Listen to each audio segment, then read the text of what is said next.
अस्सलामुअलैकुम students, I hope आप सब लोग ठीक होंगे, खैरियत से होंगे। आज का जो हमारा टॉपिक है वो है ओजोन लेयर। ओजोन लेयर के बारे में आज हम पढ़ेंगे और जितनी भी इसमें इंपॉर्टेंट पॉइंट्स होंगे उनको हम साथ साथ हाईलाइट करते जाएंगे। ठीक है, ओजोन क्या है? ठीक है, सबसे पहली बात तो ये है, ozone is one of the atmospheric gases. Atmosphere में पाई जाने वाली ये एक गैस है। ठीक है, ozone is produced and destroyed naturally. ये नेचुरली ही प्रोड्यूस्ड होती है और नेचुरली डिस्ट्रॉय होती है।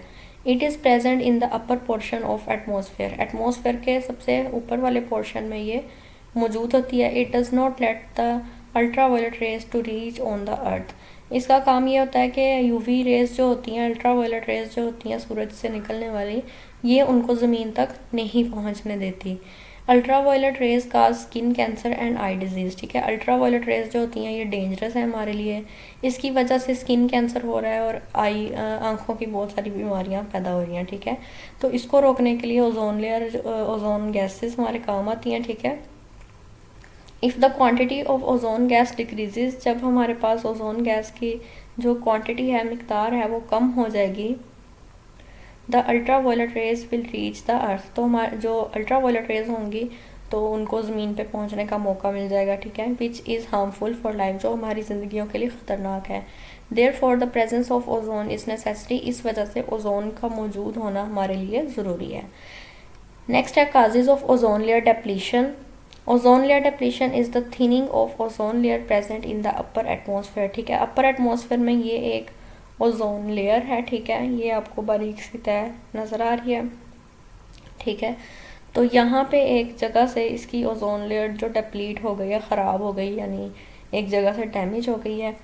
This happens when the chlorine and bromine atoms in atmosphere come in contact with ozone and destroy the ozone molecules. ऐसा क्यों होता है? ओजोन लेयर जो है वो डिप्लीट क्यों हो जाती है, उसकी डिप्लीशन क्यों होती है? क्योंकि जब क्लोरीन और ब्रोमीन एटम एटमॉस्फेयर में ओजोन के साथ टकराते हैं तो वो ओजोन मॉलिक्यूल्स को डिस्ट्रॉय करते हैं। ठीक है, ओजोन का फार्मूला जो है वो है O3। ठीक है, तो आपने इसको हाईलाइट कर लेना है कि आपको पता होना चाहिए कि ओजोन लेयर की डिप्लीशन क्यों होती है। ओके हो गया। During the industrial revolution the ozone layer is rapidly depleting because of human activities. अच्छा, अब आजकल जो है इंडस्ट्रियल रेवोल्यूशन के पीरियड के दौरान ओजोन लेयर है जो है वो कंटिन्यूसली डिप्लीट हो रही है। किस वजह से? ह्यूमन एक्टिविटीज़ की वजह से। और वो ह्यूमन एक्टिविटीज़ क्या हैं?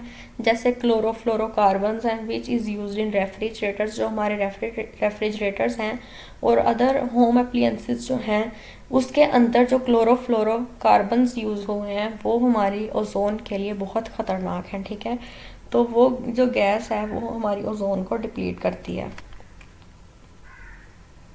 Main causes of climate change, carbon dioxide is the main cause of human induced climate change. ठीक है, कार्बन डाइऑक्साइड जो है ये सबसे बड़ा मेन काज है जिसकी वजह से हमारा क्लाइमेट चेंज हो रहा है। It has been emitted in vast quantities, बहुत ज़्यादा क्वांटिटी में ये एमिट होता है from the burning of fossil fuels को बर्न करने से। ठीक है, it is a long lived gas, ये देर तक चलने वाली गैस है, which means it continues to affect the climate system during its long time presence in atmosphere. जितनी ज़्यादा देर की एटमॉस्फेयर में प्रेजेंट रहेगी उतना ही ये क्लाइमेट को अफेक्ट करेगी। Global warming and the greenhouse effect are other main causes of climate change in the world. उसके बाद जो ग्लोबल वार्मिंग है ये भी हम पीछे पढ़ चुके हैं, ग्रीन हाउस इफेक्ट भी हम पीछे पढ़ चुके हैं। अगर आपको इसकी समझ नहीं है तो आप पिछले लेक्चर ले सकते हैं। ठीक हो गया, तो ये दो चीज़ें जो हैं ये भी मेन काज हैं जिसकी वजह से हमारा क्लाइमेट जो है वो चेंज हो रहा है। Since the industrial revolution human activities have release large amounts of carbon dioxide. तो ह्यूमन एक्टिविटीज़ की वजह से बहुत ज़्यादा अमाउंट में कार्बन डाइऑक्साइड जो है वो रिलीज़ हो रही है and other greenhouse gases in to the atmosphere. Carbon dioxide और ग्रीन हाउस गैसेज जो हैं वो एटमोसफेयर में रिलीज हो रही हैं, which have change the earth climate, जिसकी वजह से ज़मीन का क्लाइमेट जो है वो चेंज हो रहा है। Natural process such as changes in sun's energy, natural process हो रहे हैं जैसे सूरज की जो एनर्जी है, एंड वोल्केनिक इरप्शन। ठीक है, वोल्केनो जो फट जाते हैं, also affect the earth climate, वो भी हमारे ज़मीन के जो क्लाइमेट हैं उनको अफेक्ट करते हैं। Scientists are analyzing a number of indirect measures of climate change, such as ice cores, tree rings, glaciers, length, pollen remains, and ocean sediments, and by studying changes in the Earth's orbit and around the Sun. अब scientist जो हैं ये काफ़ी सारे climate changes को major कर रहे हैं कि ये क्यों चेंजेस हो रही हैं, ठीक है।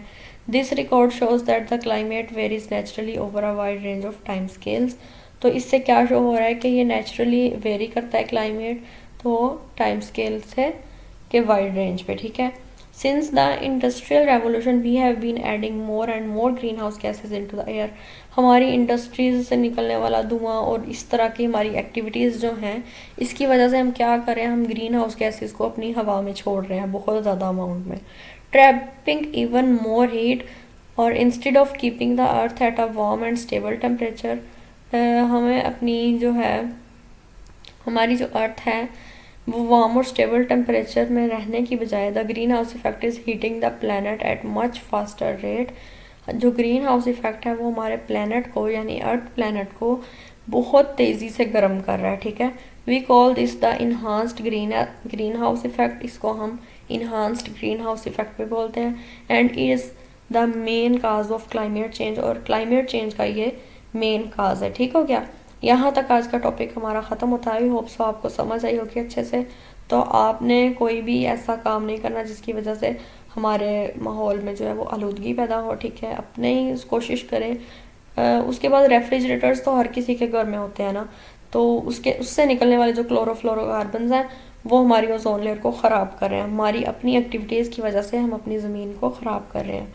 तो आप भी देखते हैं कि गर्मियाँ अब आजकल जो है वो ज़्यादा सीज़न के लिए आती हैं, सर्दियाँ कम सीज़न के लिए आती हैं, गर्मी ज़्यादा देर तक रहती है। तो इसकी यही वजह है कि हमारा क्लाइमेट जो है वो चेंज हो रहा है, हीट अप हो रहा है दिन ब दिन, ठीक हो गया। तो आई होप सो आपको अच्छे से समझ आई होगी। अगर फिर भी कोई भी क्वेश्चन हो तो आप कमेंट करके पूछ सकते हैं, और वीडियो अच्छी लगी हो तो लाइक करें, चैनल को सब्सक्राइब करना मत भूलें। अगली वीडियो में मिलेंगे, तब तक के लिए अल्लाह हाफिज़।